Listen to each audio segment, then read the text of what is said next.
여러분, 요즘 이런 생각 한 번쯤 해보신 적 있으신가요? 아니, 내가 이렇게 뼈 빠지게 일했는데 왜 인생은 제자리일까?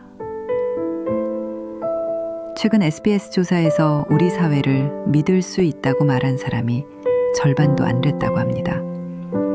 20대, 30대는 벌써 노후가 망했다고 느끼고 50대, 60대는 의료비, 대출, 부모 부양, 자식 문제까지 한꺼번에 떠안고 있죠. 그런데도 뉴스에서는 이렇게 말합니다. 요즘은 교육도 노력도 계층을 못 올려준다. 결국 부모 재산이 인생을 결정한다. 여러분도 느끼시나요? 죽어라 이래도 계단은 끊어져 있고 연금도 불안하고 노후는 점점 길어지고 혹시 이런 현실이 남 얘기처럼 느껴지지 않지 않으신가요? 그럼 진짜 질문 드립니다. 살아보니 인생의 가장 큰 복은 돈 많은 부모를 만난 복. 정말 그렇게 되어버린 걸까요? 오늘 이 불편한 진실을 끝까지 확인해 보시겠습니까? 여러분은 부모가 남겨준 게 사랑뿐이면 괜찮으신가요? 서울 변두리 오래된 재래시장, 아침 햇살이 절반쯤 비껴든 골목에서 이른들의 옷에만 어르신이 국밥 가게 앞 의자에 앉아 묵은 커피를 홀짝였습니다. 허리 굽은 시장 상인들이 하나둘 가게 문을 울리고 멀리선 생선 써는 칼소리와 라디오에서 흘러나오는 트로트가 뒤섞여 묘하게 따뜻한 분위기를 만들던 그 시간. 세만 형님, 오늘도 혼자 드세요? 옆 가게 김반찬 사장이 웃으며 말을 건넸죠. 걔 혼자가 편하죠. 늙으면 다 그럽디다. 말은 이렇게 했지만 식당 안에 보글보글 끓는 순댓국 냄새가 퍼질 때면 세만 어르신은 늘 누가 옆에서 같이 먹어줬으면 그런 생각이 마음 한쪽에서 꿈틀댔습니다. 그는 젊을 때부터 남들 다 간다는 번듯한 회사엔 못 다녔습니다. 대신 어깨 하나 믿고 40년 가까이 시장에서 집 나르고 배달하며 살아왔죠. 하루 벌어 하루 먹고 살았지만 한 채라도 아이들한테 물려주면 다행이지. 늘 그렇게 생각하며 참고 살았습니다. 그러던 어느 날 오래된 서랍장을 정리하다 누렇게 바랜 흑백 사진 한 장이 손에 걸렸습니다. 젊은 시절 어머니가 시장에서 떡 팔며 번 쌈짓돈을 모아 처음으로 가족끼리 찍은 사진. 사진 속에서 어머니는 해진 앞치마를 두르고 웃고 계셨습니다. 세만 어르신은 그 사진을 보다가 가만히 조용히 중얼거렸습니다. 어머니 나 평생 당신처럼 살았네요. 근데 요즘은 그걸로 안 되는 세상이 됐네. 사진을 내려놓고 시장 골목을 걸어가는데 휴대폰이 울렸습니다. 아들 준영에게서 온 메시지. 아버지 잠깐 통화 가능하세요? 평소에 먼저 연락할 일이 거의 없는 아들이었습니다. 세만 어르신의 걸음이 자연스레 느렸습니다. 왜 무슨 일 있나? 전화를 걸자. 준영의 목소리는 낮고 떨려 있었습니다. 아버지 저 회사 구조조정 들어갔어요. 저 이번에 정리되는 쪽입니다. 순간 주변이 조용해졌습니다. 생선 파는 아주머니의 외침도 시장 라디오 소리도 모두 멀리서 들리는 것처럼 아득해졌죠. 준영아, 너는 좋은 학교 나오고 좋은 회사 들어갔다며? 그게 무슨 말이고? 아들은 한참 동안 아무 말이 없었습니다. 그러다 조용히 내뱉은 말. 아버지, 요즘은요, 부모 재산 없으면 버티기 힘들어요. 그 말이 세만 어르신의 가슴을 쿡 하고 찔렀습니다. 누구보다 열심히 살아온 세대였고, 가난해도 자식만큼은 힘들게 하지 않겠다고 이를 악물고 버텼던 세월이었는데, 아들아, 내가 가진 게 없다. 정말 미안하다.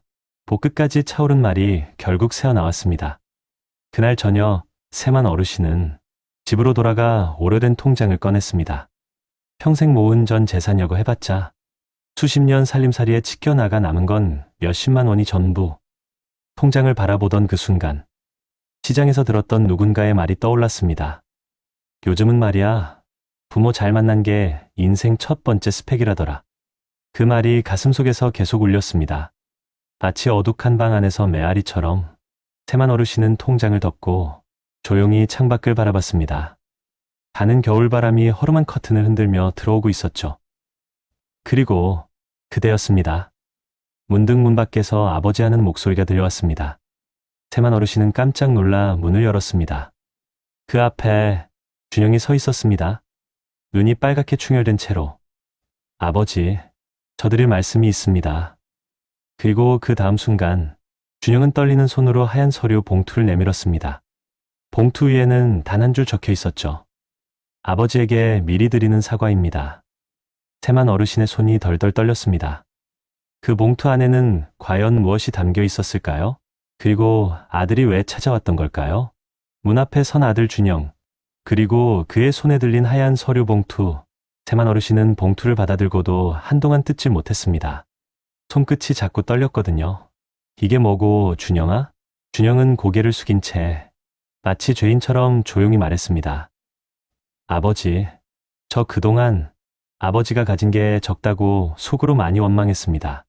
그 말은 세만 어르신의 가슴에 번개처럼 꽂혔습니다. 숨이 턱 막혀오고 눈앞이 흐려졌죠.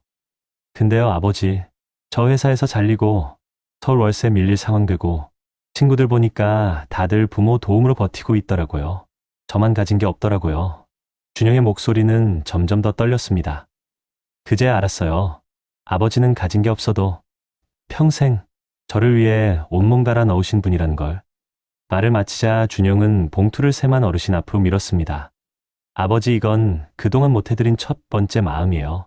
세만 어르신은 천천히 봉투를 열었습니다. 안에는 몇 장의 서류와 통장 사본이 들어있었습니다. 이게 뭐고? 준영은 깊게 숨을 들이쉬더니 말했습니다. 아버지 앞으로 된 월세, 보증금과 생활비 통장이에요. 아버지, 이제는 제가 책임질게요. 세만 어르신의 손에서 봉투가 미끄러질 뻔했습니다. 그는 믿을 수 없다는 표정으로 아들을 바라봤습니다. 너 지금 무슨 말하고 있는지 알긴 하냐? 애 아비가 아버지한테 손 벌리면 안 된다고. 나는 너한테 짐 되고 싶지 않다. 그러자 준영이 오래전에 보았던 그 흑백 사진 속 어머니의 표정을 떠올리며 말했습니다. 짐이요? 아버지가요? 아버지 같은 분은 평생 자식 위해서 희생만 하신 분이에요. 그리고 그는 이렇게 덧붙였습니다. 아버지, 그게 최선입니까? 평생 혼자 버티는 게 정말 최선입니까? 순간 세만 어르신의 심장이 툭 하고 무너져 내렸습니다. 그동안 누구에게도 듣지 못했던 말, 누구에게도 표현하지 못했던 감정, 그 말은 오래전 세상을 떠난 어머니가 아들아, 혼자 버티지 마라 하고 말하는 것처럼 들렸습니다. 세만 어르신은 멍하니 앉았다가 마침내 떨리는 목소리로 물었습니다. 돈은 어떻게 마련했노? 준영은 씁쓸하게 웃었습니다. 저 서울에서 살던 오피스텔 보증금 빼고 나왔어요. 그리고 그동안 모아둔 돈 조금 보태고요. 그럼 너는 어디서 자노? 회사 근처 고시원 있어요. 괜찮아요, 아버지. 지금은 버티는 게 먼저예요. 그 말에 세만 어르신은 말을 잇지 못했습니다. 시장 구석에서 바람이 문틈으로 스며들며 커튼이 흔들렸습니다. 그 소리가 마치 오래된 기억을 흔드는 것 같았습니다. 밤이 깊어지고 집 안에 불이 꺼진 뒤 세만 어르신은 조용히 흑백 사진을 꺼냈습니다.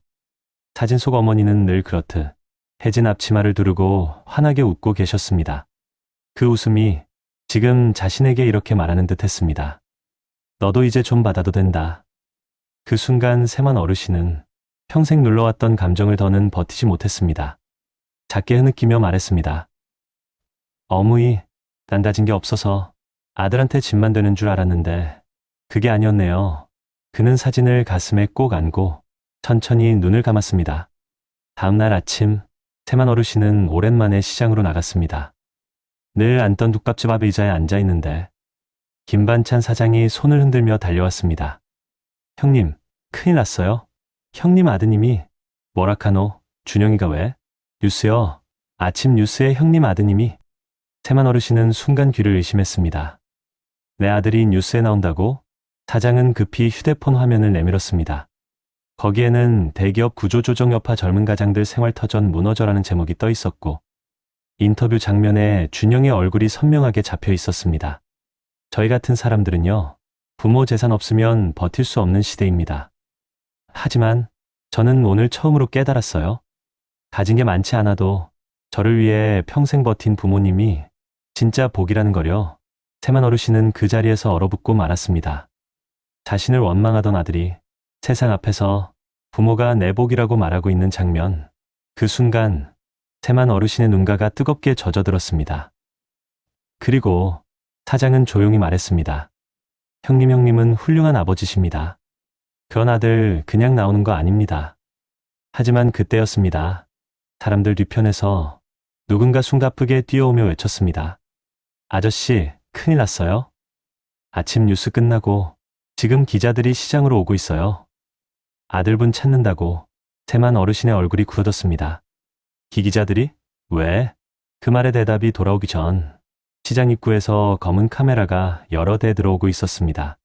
그들은 곧장 세만 어르신의 방향을 향하고 있었죠. 저기다. 저분이 아버지시래. 세만 어르신은 숨을 멈췄습니다. 그리고 모두가 지켜보는 그 순간 세만 어르신의 눈앞에 아들의 얼굴이 떠올랐습니다.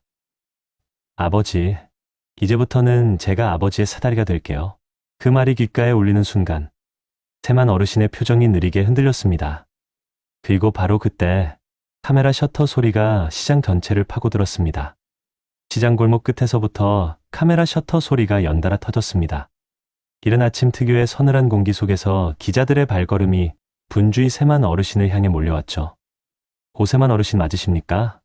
혹시 아드님 어제 뉴스에 출연한 분이죠? 아드님이 하신 말씀에 대해 한마디만 부탁드립니다. 30여 명의 카메라와 마이크가 순식간에 세만 어르신을 둘러쌌습니다. 평생 시장에서 집 나르고 국밥 먹으며 지낸 어르신에게 이런 관심은 감당하기 어려운 일이었습니다. 아나는 말할 게 없다. 우리 아들 힘든 시기라. 그냥. 세만 어르신은 당황한 듯 손을 내저었지만 기자들은 물러서지 않았습니다. 부모 도움 없으면 버티기 힘들다. 자식 세대의 절망을 대변했다는 평가가 있는데요. 노후 책임과 부모 부양 문제 어떻게 생각하십니까? 어르신의 얼굴이 점점 하얗게 질렸습니다. 말 한마디 잘못했다가 괜히 아들에게 피해갈까 두려웠습니다. 그때 아버지, 어디선가 뛰어오는 발걸음 소리가 들렸습니다. 사람들이 자연스럽게 양쪽으로 갈라지고 그 사이로 숨을 헐떡이며 준영이 나타났습니다. 아버지 괜찮으세요? 준영은 곧장 아버지를 감싸며 기자들 앞에 섰습니다. 여러분, 아버지한테는 질문하지 말아 주십시오. 아버지는 평생 시장에서 일하며 저를 키우신 분입니다. 지금의 문제는 아버지 세대의 탓이 아닙니다. 제 세대의 현실이니까요. 순간 기자들의 플래시가 더 강하게 터졌습니다. 그럼 다시 묻겠습니다. 부모의 경제력에 따라 인생이 갈린다는 말, 진실입니까? 준영은 숨을 고르고 천천히 고개를 들었습니다. 네, 요즘 세상은 부모 재산에 따라 기회가 갈리는 게 사실입니다. 주변 사람들이 숨을 죽이며 그의 다음 말을 기다렸습니다. 잠시 후 준영은 흔들리던 눈빛을 가다듬고 정확하게 말했습니다. 하지만 저는 이제야 깨달았습니다. 돈을 많이 못 물려주셔도 부모로서 가장 중요한 걸 물려주신 분이 제 아버지라는 거요. 그 순간 세만 어르신의 눈가가 파르르 떨렸습니다. 준영은 이어 말했습니다. 저는 누구보다 따뜻한 사람으로 자랐습니다. 누구보다 버티는 법을 배웠습니다. 누구보다 사랑받으며 컸습니다. 그걸 준 사람이 제 아버지입니다. 그게 인생에서 제일 큰 복 아닙니까? 그 말이 시장 전체에 울려 퍼졌습니다. 한동안 아무도 말을 잇지 못했습니다. 그리고 마침내 구석에서 국밥집 주인이 눈을 훔치며 말했습니다. 맞다. 그게 사람 복이지. 취재진이 철수하고 시장에 다시 고요가 찾아왔습니다. 준영과 세만 어르신은 오래된 골목길을 천천히 걸었습니다. 그리고 준영이 조심스레 말했습니다. 아버지, 솔직히 어제 밤에 잠 한숨도 못 잤어요. 아버지 힘들게 한 게 생각나서요. 세만 어르신은 고개를 저었습니다. 아들아, 너도 힘들 때 있지. 사람이 살다 보면 서로 원망도 하고 오해도 하고 그러지. 준영은 잠시 멈추더니 아버지를 바라봤습니다. 그래도요, 아버지, 제가 그 말만큼은 꼭 드리고 싶었어요. 뭔데? 준영은 깊게 숨을 들이쉬더니 말했습니다. 아버지가 가진 게 적은 게 아니라 제가 받은 게 너무 많았다는 걸 이제야 알았어요. 세만 어르신의 입술이 떨렸습니다. 그러다 오래 참고 눌러왔던 감정이 천천히 마침내 터져 나왔습니다. 준영아, 나는 너한테 아무것도 못해줬다 생각했는데. 준영은 아버지의 손을 꼭 잡았습니다.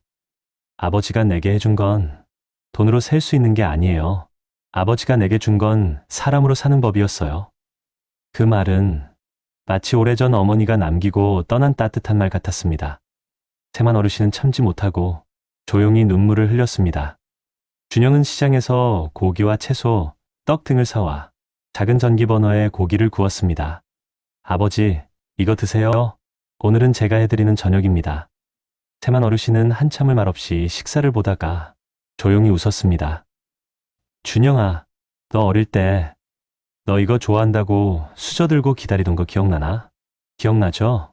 그때 아버지 일하다 늦어서 미안하다고 하셨잖아요. 그래, 그때도 미안했고 지금도 미안하다. 준영은 그 말을 듣자마자 젓가락을 놓고 말했습니다. 아버지, 이제 그 말 좀 그만하세요. 저는 아버지 자식으로 태어난 게 내 인생에서 제일 큰 행운이에요. 그 말에 세만 어르신의 눈물 한 방울이 다시 흘렀습니다. 아들아, 그 말 다시 한번 해도 되겠나? 준영은 웃으며 말했습니다. 아버지, 저는 아버지가 있어서 살아낼 수 있었어요. 그 말은 세만 어르신의 평생을 위로해주는 가장 따뜻한 말이었습니다. 식사를 마친 후 준영은 가방에서 어머니의 흑백 사진을 꺼냈습니다. 아버지, 이 사진 아버지에게 드리고 싶어요. 세만 어르신은 사진을 보며 오래전 잊고 살았던 감정을 되살렸습니다. 어머니, 우리 아들 참 잘 컸지. 그는 사진을 가슴에 꼭 안았습니다. 그리고 이렇게 말했습니다. 살아보니 인생에서 제일 큰 복은 부모가 돈을 많이 물려주는 게 아니라 부모가 사람으로 살아가라고 가르쳐 주는 거더라. 그 말은 준영의 가슴에도 깊이 새겨졌습니다. 둘은 조용히 서로를 바라보며 웃었습니다. 서로의 삶이 무겁게 흔들린 세월을 지나 비로소 다시 만난 순간, 그날 세만 어르신은 처음으로 이 말이 가슴 깊은 곳에서 진심으로 떠올랐습니다. 아, 내가 준영이한테 그래도 보옥 같은 아버지였구나. 그리고 준영 역시 속으로 되뇌었습니다. 아버지, 당신이 있어서 제가 버틸 수 있었습니다. 그날 밤 오래된 골목길 위로 겨울바람이 부드럽게 스쳤습니다. 눈처럼 흩날리던 가로등 빛 속에서 두 사람은 오랜 오해와 상처를 내려놓고 작은 걸음을 나란히 걸어갔습니다. 인생의 복은 언제나 돈이 아닌 사람이었다는 것을 두 사람은 아주 늦게야 깨달았습니다. 여러분 어떠시나요? 이의 사례는 정말 비참하고 서글픈 인생 아닌가요? 하지만 지금부터 소개해드리는 사례는 정반대의 선택으로 행복한 노후를 보내고 있는 한 사람의 이야기를 들려드리겠습니다. 경북 의성에서 태어난 이만섭 어르신은 누구보다 가난했던 집안에서 자랐습니다. 부모님 모두 논밭 일을 하다 몸을 다쳐 중학교부터는 사실상 집안의 가장 역할을 해야 했죠. 남들은 돈 많은 부모를 만나 서울로 대학교 보내고 집도 물려받고 결혼자금도 지원받았지만 만섭 어르신에게 돌아온 건 낡은 농가와 몇 장의 오래된 사진뿐이었습니다. 하지만 그는 늘 이렇게 말하곤 했습니다. 나는 남들보다 가진 게 없어서 오히려 더 잃을 것도 없었다. 그러니 더 빨리 준비할 수 있었던 거지. 20대 후반 친구들은 유흥과 낭비에 빠져 월급을 그대로 탕진했지만 만섭 어르신은 서울로 올라와 30년 동안 대기업 생산직으로 묵묵히 일했습니다. 몸 부서지는 3교대 근무였지만 한 번도 월급날 술값으로 흘려보낸 적이 없었습니다. 퇴직금은 총 1억 6천만 원. 그 돈을 손에 쥐고도 만섭 어르신은 단 한순간도 이제 좀 쉬어볼까라는 마음을 먹지 않았습니다. 2025년 기초연금 개편 논란과 고령자 일자리 축소가 이어지던 그 시기, 대한민국의 노인 빈곤율은 여전히 OECD 최악 수준을 기록하고 있었고 60대, 70대의 가계, 소비는 10년 전보다 무려 6% 이상 줄어들었다는 기사도 쏟아졌습니다. 주변 동년배 친구들은 요즘 세상은 부모 돈 없으면 끝이다. 연금 받아도 병원비에 다 나간다니까. 늘 이렇게 한숨만 쉬었죠. 그리고 결정적으로 만섭 어르신에게도 한 번의 위기가 찾아왔습니다. 퇴직 후 몸이 버티질 못해 병원에서는 담당자님 무릎 연골이 거의 다 닳았습니다. 수술을 고려하셔야 합니다. 나는 청천벽력 같은 진단을 내렸습니다. 수술비만 300만 원, 회복 기간은 최소 6개월. 주변 사람들은 말렸습니다. 만섭이 형, 수술하고 누워있으면 병원비에 무너진다니까. 병원비 때문에 노후망한 사람들도 많아. 그냥 버티다 가는 게 낫지. 하지만 그 순간 만섭 어르신은 지난 30년 동안 써온 두꺼운 공책 한 권을 꺼냈습니다. 그 속에는 작은 글씨로 꽉 채운 일기와 숫자들.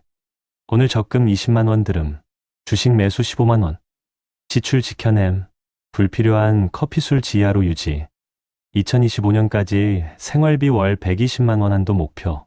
그는 젊을 때부터 하나 믿는 것이 있었습니다. 부모가 못해준 건 내가 직접 준비하면 된다. 6개월간 일을 못하게 되는 건 큰 위기였지만 그는 이미 이를 대비해 퇴직 직후 국민연금 개인연금 ISA 적립식 ETF 투자를 꾸준히 해오고 있었죠. 남들 다 쉬락하도 나는 미래를 위해 오늘을 버티기로 했다. 그의 결심은 단단했습니다. 만섭 어르신에게는 장남과 딸이 있었지만 그는 단 한 번도 자식에게 생활비나 병원비를 요구한 적이 없었습니다. 애들 사는 것도 빠듯한데 내가 손 벌리면 그 애들 인생이 무너진다. 이 말엔 본이 가난했던 어린 시절 부모님의 고단함을 지켜본 깊은 상처도 들어 있었죠. 그러던 어느 날 아들이 전화를 걸어왔습니다. 아버지, 수술 비용 제가 일부라도 도와드릴까요? 하지만 만섭 어르신은 단호했습니다. 돈 많은 부모 만나는 게 복이락하지만 나는 그런 복은 못 줬다. 대신 내 노후만큼은 내 두 다리로 책임질 거다. 아들은 한참 말이 없었습니다. 아버지, 요즘 누구나 부모 도움받고 버팁니다. 그걸 잘못이라고 말하지 않아요. 알지. 근데 우리 집은 그렇게 살던 집안이 아니다. 이 말 뒤에 이어진 2초의 침묵. 그 침묵 속에는 부모로서의 고집, 책임감, 상처, 배려, 모든 감정이 들어 있었습니다. 2025년 전국적으로 물가가 급등했고 식료품, 교통전기, 요금, 의료비가 모두 치솟았습니다. 평소 월 120만 원으로 살던 만섭 어르신의 생활비가 어느새 150만 원, 160만 원으로 치솟기 시작했습니다.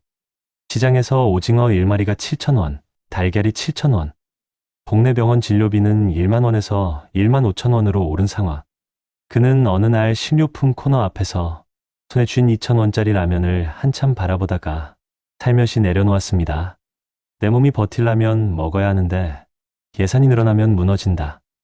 이런 장면은 요즘 60대, 70대라면 누구나 한 번쯤 겪어본 현실이었지만 그에게는 절약만이 유일한 길이었습니다. 하지만 그는 무료 수술을 해야 하는 상황에서도 당장 먹고 사는 것보다 노후 전체가 더 중요하다. 그렇게 자신을 다독이며 철저하게 한 달 한 달 버텨갔습니다. 수술을 앞둔 어느 날 종종 가던 동네 공원 벤치에서 만섭 어르신은 우연히 예전에 같은 회사에서 일했던 후배 박철우를 만났습니다. 철우는 퇴직금 대부분을 지인의 권유로 부동산 투자에 넣었다가 실패해 지금은 월 40만 원짜리 기초연금으로만 살아가는 처지였습니다. 철우는 말했다. 만섭 형, 나처럼 살면 안 돼. 이제야 깨달았어. 노후를 무너뜨리는 건 운도 자식도 아니더라. 준비 안 한 나더라. 만섭 어르신은 말없이 고개를 끄덕였습니다.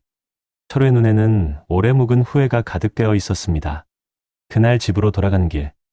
만섭 어르신의 머릿속에는 30년 전부터 적어온 공책의 첫 장이 떠올랐습니다. 오늘도 버티자. 미래의 나는 오늘의 나에게 고맙다 할 것이다. 그는 천천히 미소를 지었습니다. 2025년 겨울 수술 날짜가 다가오던 어느 날 급격한 추위 속에서 무릎 통증이 심해져 걷는 것조차 벅찬 날이었습니다. 시장 끝 골목에서 넘어질 뻔한 어르신을 근처 주민센터 직원이 급히 부축하며 말했습니다. 어르신 괜찮으세요? 많이 부어있는데요. 만섭 어르신은 이를 악물며 말했습니다. 괜찮습니다. 버틸 수 있습니다. 그러나 직원은 단호했습니다. 어르신, 지금 이 상태라면 수술을 미루면 안 됩니다. 지금 치료 시작 안 하면 나중엔 걷지 못하실 수도 있어요. 그 말은 날카로운 칼날 전포쳤습니다. 어르신의 마음속 깊은 곳에서 30대 시절 아버지가 병원비가 없어 치료를 못 받고 돌아가셨던 장면이 거짓말처럼 떠올랐습니다. 내가 그 길을 그대로 따라가는 건 아니겠지? 몸은 아프고 마음은 흔들렸지만 그는 의자에 앉아 한참을 생각하다 주머니에서 작은 파란색 카드를 꺼냈습니다. 그건 바로 본인이 20년 동안 붓고 있었던 개인 퇴직연금 IRP 카드였습니다. 내가 젊을 때 월급 조금이라도 떼어놓은 게 지금 나를 살리는구나. 그날 밤 그는 병원비와 재활비를 계산했습니다. 무료 수술 약 300만 원, 회복기간 생활비 약 150만 원, 재활물리치료 월 15만 원 예상, 그리고 조용히 중얼거렸습니다. 살아보니 준비한 사람만이 위기에서 살아남더라. 그는 눈을 감고 결심했습니다. 내일 수술 잡자. 수술은 한겨울 어느 아침에 진행됐습니다. 양쪽 무릎 가운데 한쪽을 먼저 수술하고 나머지는 7개월 뒤로 계획하는 방식이었습니다. 수술 후 재활은 쉽지 않았습니다. 관절이 뻣뻣해져 한 걸음 떼는데 5초씩 걸렸고 계단을 내려갈 때면 눈물이 핑 돌 정도로 통증이 왔습니다. 그런데 그때 병원 복도에서 재활치료를 하던 어르신에게 물리치료사가 이렇게 말했습니다. 어르신, 운동할 때 표정이 너무 진지하세요. 혹시 예전에 운동 배우셨어요? 만섭 어르신은 웃었습니다. 운동은 모르고 일은 매일 했지요. 내 인생은 버티는 게 일이었으니까. 그러자 치료사는 말했습니다. 그래서 회복이 빠른가 봐요. 꾸준히 몸을 쓴 분들은 회복력이 다르더라고요. 그 순간 만섭 어르신의 가슴에 뜨거운 울림이 올라왔습니다. 내가 살아온 방식이 이렇게 나를 살리는구나. 수술비는 IRP에서 일부 인출해 해결했고 생활비는 개인연금과 적금, 그리고 10년 동안 조금씩 모아둔 ETF 계좌에서 꺼내 해결했습니다. 무엇보다 그는 자식에게 손벌리지 않은 채 스스로 위기를 돌파하고 있었습니다. 그 사실 하나만으로 어르신의 어깨는 다시 곧게 펴지기 시작했습니다. 수술 후 한 달쯤 지났을 때 아들 민호가 오랜만에 찾아왔습니다. 아버지 많이 좋아지셨어요? 뭐 살만하다. 그러자 민호는 말했습니다. 저 아버지한테 정말 죄송한 말 하나 하고 싶어요.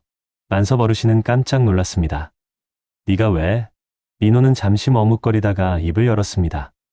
어릴 때 저는 아버지가 가진 게 없어서 우리 집이 불행하다고 생각했어요. 근데 지금 제 친구들 보니까 부모 재산에만 기대다가 부모님 돌아가시고 나니까 그대로 무너진 사람들 너무 많아요. 그리고 그는 조용히 말했습니다. 아버지처럼 사는 법을 배운 사람이 결국 제일 강한 사람이더라고요. 만섭 어르신은 대답을 하지 못했습니다. 그저 눈물이 고인 눈으로 아들을 바라봤습니다. 재활을 마치고 다시 걷기 시작한 어느 봄날, 만섭 어르신은 동네 작은 천을 따라 산책을 했습니다. 새소리가 들리고 벚꽃잎이 바람에 흩날리는 길이었죠. 그는 속으로 이렇게 말했습니다. 부모 재산이 복인 시대락하지만 난 가진 게 없어도 준비한 덕분에 내 발로 사는 노후를 얻었다. 그의 인생은 화려하지 않았습니다.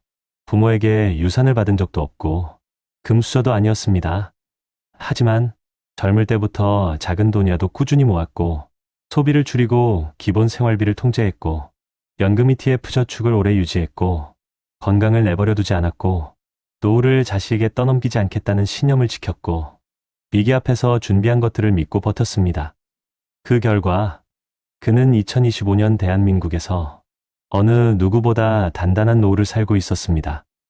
어르신은 마지막으로 이렇게 말했습니다. 가난은 실수 아니지만 노후 준비 안 한 건 내 선택이었다. 그리고 그 선택이 오늘의 나를 바꿨다.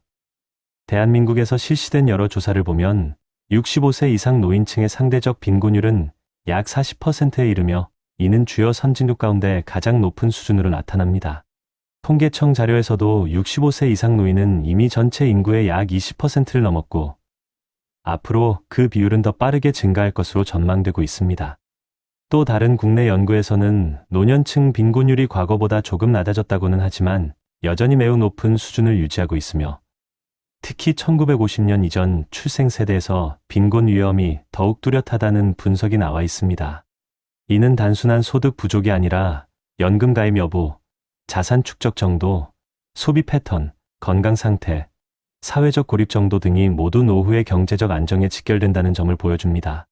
해외 통계에서도 고령층의 빈곤은 공통된 문제로 나타나고 있습니다. 인구 고령화가 빠르게 진행된 국가일수록 노인 빈곤이 더 심화되는 경향이 확인되며 사회 안전망이 충분하지 않은 경우에는 노후 빈곤이 세대 간 구조적 문제로 이어질 가능성이 높다는 연구 결과도 있습니다. 한국의 경우 경제 성장이 빠르게 진행된 반면 연금 제도 정착 속도가 늦어 세대 간 자산 격차가 크게 벌어졌다는 분석이 꾸준히 제기되어 왔습니다. 국내외 많은 연구는 노후의 빈곤이 경제적 요인만으로 설명되지 않는다고 말합니다. 자산 수준이 낮거나 지출 구조가 취약한 노인들은 의료비 증가, 이동성 저하, 만성질환 증가 등으로 인해 생활비 부담이 점점 더 커지고 사회적 관계가 약한 독거 노인의 경우 경제적 어려움과 정서적 고립이 동시에 심해지는 특징을 보입니다. 실제 조사에서도 단독 가구 노인은 다인 가구 노인에 비해 의료비 부담과 우울감 호소 비율이 높게 나타났습니다. 고령층의 생활이 어려워지면서 65세 이상 노인 중 절반 이상이 여전히 일을 하고 싶다고 답한 점도 중요한 신호입니다. 이 가운데 절반은 생활비 마련이 가장 큰 이유라고 응답했습니다. 즉 많은 노인이 일하고 싶어서 일하는 것이 아니라 생계를 유지하기 위해 어쩔 수 없이 노동을 선택하는 상황인 것입니다. 이와 함께 노인 가구의 순자산이 과거보다 증가했다는 통계도 존재하지만 이는 자산 가격 상승의 영향이 크며 실제로는 의료비와 생활비, 대출 상환 등이 자산을 빠르게 감소시키는 주요 요인으로 작용하고 있다는 분석이 이어지고 있습니다. 결국 국내외 연구에서 공통적으로 강조하는 사실은 하나입니다. 평균 수명이 길어진 시대에서 노후의 시간은 기회가 아니라 부담이 될 수 있다는 점입니다. 준비가 되어 있지 않다면 노년기 빈곤은 짧은 어려움이 아니라 길고 깊은 고통으로 이어질 가능성이 크다는 것이 여러 자료에서 반복적으로 확인됩니다. 다시 말해 노후의 안정은 그저 나이가 들었다는 이유만으로 주어지는 것이 아니라 사회적 구조와 개인의 준비가 함께 갖추어질 때 비로소 지킬 수 있는 것이라는 사실이 드러나고 있습니다. 여러분, 지금부터는 우리가 마주했던 문제들을 조금이나마 바꿔나갈 수 있는 길을 함께 살펴보겠습니다. 대한민국 정부와 각 지자체가 나이 든 세대의 노후 불안을 줄이기 위해 어떤 제도를 마련하고 있고 해외에서는 어떤 해법을 도입해왔는지를 보고 우리가 놓치지 말아야 할 포인트들을 정리해 보겠습니다. 먼저 우리나라부터 보겠습니다. 중앙정부는 이미 고령사회 진입을 앞두고 노인 고용과 복지 분야의 제도적 대응을 확대하고 있습니다. 보건복지부는 고령자 고용 및 사회활동 종합지원계획을 발표했으며 이를 통해 공공민간 영역에서의 노인 일자리 비중을 전체 노인 고용 프로그램의 40% 이상으로 확대하고 2027년까지 노인 인구의 10% 수준 고용을 목표로 하고 있습니다. 지방자치단체들도 발빠르게 움직이고 있습니다. 예컨대 서울의 몇몇 구청에서는 만 60세 이상 어르신을 대상으로 재교육을 통해 스마트시티 안내직, 공공도서관 안내 및 운영 보조 일자리 등을 제안했고 월 25만 원 수준이었던 일부 노인 일자리 참여 보수를 향후 생활비 수준까지 상향하겠다는 로드맵을 세우고 있습니다. 또한 노동부 산하 한국노인인력개발원 차원에서는 노인 인력개발을 위해 훈련과 매칭 프로그램을 강화하고 있으며 과거 단순 반복 작업 중심이던 노인 일자리를 지향하고 적성 경험을 활용한 고령자 맞춤형 일자리로 전환하려는 움직임이 뚜렷합니다. 이처럼 일자리 확보 전략은 노인이 일해야만 생존한다는 구조를 바꾸고 노인도 능력과 적성에 맞는 안정적 일자리에서 자존감을 회복한다는 방식으로 전환 중입니다. 소득연금 측면에서도 개선이 진행 중입니다. 연금과 기초생활보장제도 등이 보완되고 있다는 점이 주요합니다. 여러 해외 연구에서도 연금 지출이 노년 빈곤율을 유의미하게 낮춘다는 분석이 나왔습니다. 예컨대 OECD 국가들을 분석한 연구에서는 공적연금 지출 증가가 노인 빈곤율 감소에 강한 상관관계가 있다는 결론이 나왔습니다. 또 장기요양 비용 돌봄 비용 부담이 노인 빈곤을 심화시키는 요인임을 지적한 보고에서는 복지 서비스와 돌봄비 지원 강화만으로도 일부 나라에서는 노인 빈곤 위험을 30% 이상 낮춘 사례가 확인되었습니다. 이런 맥락에서 한국 정부는 노인의 장기요양 서비스 확대와 더불어 주거비 지원, 의료비 부담 완화 정책을 확대하며 노후 소득 이외의 비용 리스크를 줄이는 방향으로 제도를 개선하고 있습니다. 해외 사례도 참고할 만합니다. 미국의 시니어 커뮤니티 서비스 고용 프로그램 SCSEP는 55세 이상 저소득 노인을 대상으로 지역사회 봉사형 일자리를 제공하고 이를 통해 재취업과 사회 참여를 촉진하는 제도입니다. 이 프로그램은 단순히 일을 시키는 것이 아니라 훈련과 자원봉사를 병행하여 노인이 다시 일할 수 있는 기반을 마련하는 데 초점을 맞추고 있습니다. 또한 덴마크, 네덜란드, 핀란드는 돌봄비 및 장기요양 비용을 국가가 대폭 부담해 노인이 돌봄비 부담으로 빈곤으로 빠지는 것을 사전에 막았다는 연구 보고가 있습니다. 이들 국가에서는 공동체 기반 일자리 확대, 장기요양비 무상 또는 저비용 제공, 노인 맞춤형 직업 재교육 등이 복합적으로 이루어졌습니다. 그렇다면 우리는 무엇을 기억해야 할까요? 첫째, 노인 일자리 확대만으로는 충분치 않다는 점입니다. 단순히 일하게 해준다 해서 나아가 어떤 일을, 어떤 조건으로, 어떤 보수로 제공하느냐가 관건입니다. 우리 지자체가 추진하는 일자리도 단순 반복 업무 중심에서 벗어나 적성 경험 기반 재취업과 생활 안정형 일자리로 전환해야 합니다. 둘째, 노후 소득과 비용 리스크를 함께 제어하는 구조가 필요합니다. 연금 외에도 의료비, 주거비, 돌봄비 등 예측 불가능한 지출이 노후를 위협하니 정부와 지자체의 지원 체계가 이 분야까지 촘촘해야 합니다. 셋째, 해외에서 검증된 방식들을 우리 맥락에 맞게 적용하는 유연성이 중요합니다. 예컨대 지역사회 기반의 봉사겸직 일자리, 맞춤형 재교육 프로그램, 장기요양비, 부담경감 방식은 우리 현실에도 충분히 응용 가능합니다. 지금 화면을 보시고 계시는 50대, 60대, 70대 여러분, 혹시 지금까지 준비 못했다라고 생각하셨다면 지금이 바로 바꿀 수 있는 시작입니다. 정부가 제도와 인프라를 확장하고 있고 지자체가 현장 일자리를 만들고 있으니 우리는 이 제도를 지금 활용하고 나에게 맞게 준비하고 나의 자리를 만들어야 합니다. 예를 들어 거주하시는 구청이나 군청에서 운영하는 노인 재취업 훈련 민 매칭 사업을 찾아보시고 자신의 경험과 적성을 입력해보세요. 매월 제공되는 공공일자리에 참여하면서도 그 자리가 결국 귀하의 은퇴 이후 생활비를 보완할 수 있도록 조금만 조건을 따져보세요. 또한 연금 외에 개인연금이나 적립계좌, 저비용 투자 같은 사적 준비를 지금부터라도 시작해보시면 좋습니다. 마지막으로 의료주거 돌봄비 같은 예측 못한 지출에 대비해 지자체에서 시행하는 장기요양보험 상담, 주거비 지원, 노인 건강관리 프로그램 등을 체크해보세요. 노후 준비는 혼자가 아닙니다. 사회구조가 바뀌고 있고 제도는 조금씩 바뀌어가고 있습니다. 여러분이 지금 조금만 움직이시면 나는 준비했으니까 괜찮다라고 말할 수 있는 날이 반드시 옵니다. 오늘 이 시간이 여러분의 인생에서 새로운 출발점이 되길 바랍니다. 함께 준비하시길 권합니다.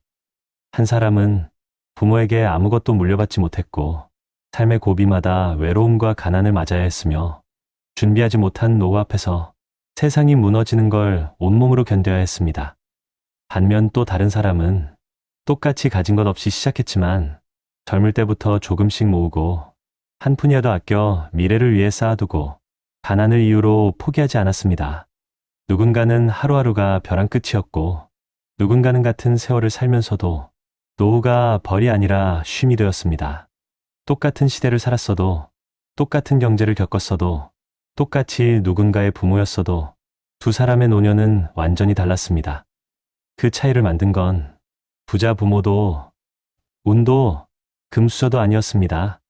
오늘을 어떻게 살았는가? 미래를 위해 내가 무엇을 선택했는가?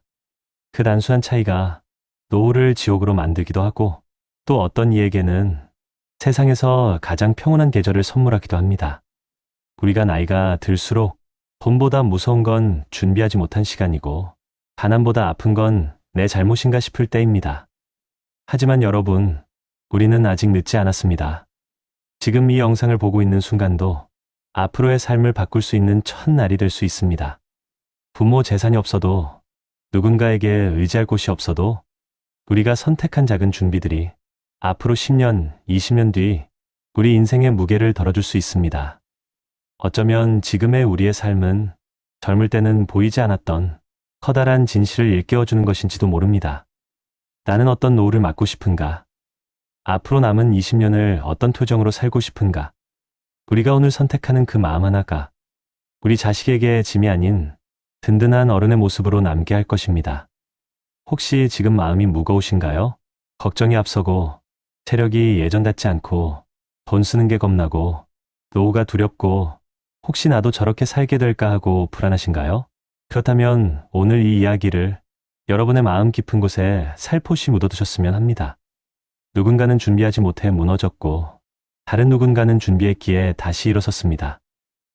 우리는 두 번째 사람처럼 살 수 있습니다. 지금이라도 내 미래를 내가 책임지겠다는 마음 하나면 우리는 충분히 변화할 수 있습니다.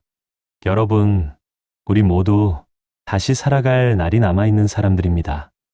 부모가 가진 것 때문이 아니라, 내가 걸어온 길 때문이 아니라, 우리가 지금 선택하는 작은 노력 때문입니다. 지금부터라도 나를 위해, 내 노후를 위해, 그리고 내 자식이 나를 짐이 아닌 존경의 이름으로 기억할 수 있도록 한 걸음씩 천천히 준비해보면 어떨까요? 여러분의 남은 인생이 눈물로 버티는 시간이 아니라 미소로 살아내는 시간이 되기를 진심으로 응원합니다. 당신의 노후는 아직 바꿀 수 있습니다. 지금부터라도요.